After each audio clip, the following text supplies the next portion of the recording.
Au long des siècles, l'Église fondée par le Christ a tenté de propager son message d'amour, de miséricorde à travers ses œuvres. Souci du plus faible, dignité de tous, incitation à la paix, respect de la création. Pour autant, quelques périodes semblent en totale contradiction avec son enseignement. Il faut d'abord distinguer les hommes par définition pécheurs, à cause de la faiblesse de la nature humaine et l'institution qui a toujours proclamé les valeurs chrétiennes. Papes scandaleux ou guerriers, prêtres violents ou chrétiens belliqueux ont existé à toutes les époques. Et l'Église transmet malgré tout le message d'amour du Christ. En l'an 2000, le pape Jean-Paul II a publiquement demandé pardon pour les méfaits commis par les catholiques dans l'histoire. Depuis ses débuts, le christianisme défend la liberté de conscience individuelle. Jésus refuse qu'on envoie le feu du ciel sur un village qui ne veut pas le recevoir. Luc 9, 54. Parmi les événements qu'on reproche à l'Église figurent au premier lieu les croisades, expéditions militaires du Moyen-Âge.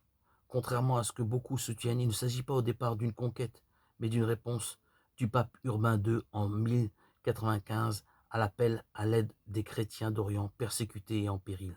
Cependant, si en général les croisés ont été exemplaires, l'entreprise a été dévoyée par l'attrait des richesses et le goût des conquêtes, parfois même contre les chrétiens eux-mêmes. La quatrième croisade de 1204 qui pille Constantinople.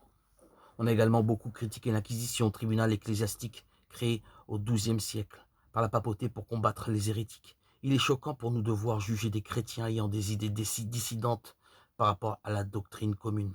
Toutefois, il faut remettre le problème dans le contexte d'une époque où la cohérence religieuse était essentielle et où les hérésies menaçaient la survie même de la société, en remettant en cause le mariage ou la féodalité. C'est d'ailleurs pour cela que l'État était plus sévère que l'Église envers les hérétiques. C'est le bras séculier qui se chargeait des exécutions, à vrai dire, très rares, sauf en Espagne, où l'institution était dirigée par la royauté. Il faut aussi savoir que l'Inquisition représenta un progrès dans le traitement des accusés. On ne pouvait pas être condamné sans preuve suffisante de culpabilité.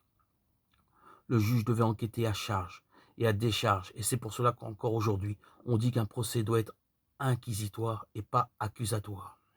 Cela est devenu un principe fondamental du droit français.